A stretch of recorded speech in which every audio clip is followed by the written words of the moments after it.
Hi నమస్తే.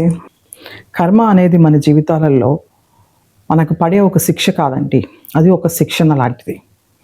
అంటే నువ్వు ఏదైతే అంతకుముందు నేర్చుకోవలసిన పాఠాలని నేర్చుకోకుండా సగంలో వదిలేసావో, లేదా అలాంటి సందర్భాల్లో అలాంటి సిచ్యువేషన్స్లో మీరు తెలుసుకోవాల్సిన కంప్లీట్ చేయవలసినవి ఏమన్నా ఉంటే కంప్లీట్ చేయకుండా పారిపోయి తప్పించుకున్నప్పుడు అవి మళ్ళీ కూడా same patterns and same life situations, emotions, పరిస్థితులు, మనుషులు అలాంటివన్నీ కూడా మనకి మళ్ళీ రిపీట్ అవుతాయి.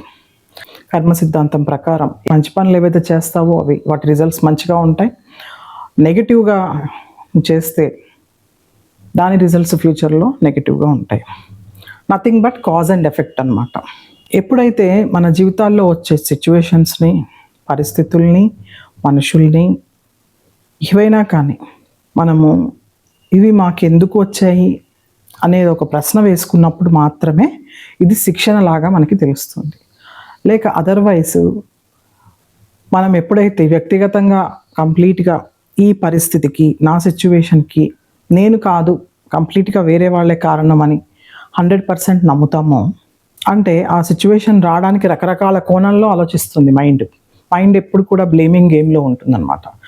సో సరౌండింగ్స్, ఎన్విరాన్మెంట్లో ఏ పరిస్థితులు నిన్ను దాంట్లోకి నెట్టివేసాయనే దాన్ని ఎత్తుక్కుంటూ ఉంటాం. సో అలా చూసినప్పుడు అది శిక్షణ కాదు, శిక్షలాగా భావిస్తుంది.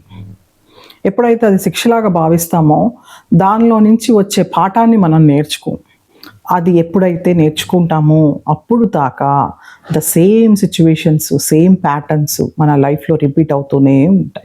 ఫర్ ఎగ్జాంపుల్, ఒక 10th క్లాస్ స్టూడెంట్ ఉన్నాడు. వాడు కొన్ని సబ్జెక్ట్స్ ఫెయిల్ అవుతాడు. నెక్స్ట్ మళ్ళీ రాయాలంటే సబ్జెక్ట్స్ క్లియర్ చేసుకుంటేనే వాడు పాస్ అయ్యి నెక్స్ట్ ఇంటర్మీడియట్లోకి, 11th క్లాస్లోకి వెళ్తాడు. ఇది కూడా అంతే. ఈ ఎర్త్ అనేది, ఈ భూమి అనేది ఒక పాఠశాల. ఈ పాఠశాలలో మనము అనుభవాలు అనే పాఠాలు నేర్చుకోవడానికి వచ్చాము. ఈ పాఠాలు నేర్పడానికి మన చుట్టూ ఉన్న బంధాలు, పరిస్థితులు, వీళ్ళందరూ కూడా మనతో పాటు ఈ పాఠశాలకు వచ్చిన వాళ్ళే. సో ఎప్పుడైతే శిక్ష అనుకుంటామో దాన్ని ఎప్పటికీ మనము ఆ కర్మను డిజాల్వ్ చేసుకోలేము, నేర్చుకోలేము. ఎప్పుడైతే అది శిక్షణ అనుకుంటామో, అదొక లైఫ్ లెసన్ అనుకుంటామో, అప్పుడు ఈజీగా మనం దాన్ని ఓవర్కమ్ చేసి దాంట్లో నుంచి మనం బయటకు వచ్చేస్తాం. ఎప్పుడైతే నువ్వు వదిలేసి అక్కడ నుంచి వెళ్ళిపోతావో దాన్ని క్లియర్ చేసుకోకుండా, నెక్స్ట్ అగైన్ ఆ ప్యాటర్న్ మళ్ళీ రిపీట్ అవుతూనే ఉంటుంది. సో గుర్తుపెట్టుకోండి, కర్మ అనేది ఒక శిక్ష కాదు, అది కేవలం శిక్షణ మాత్రమే.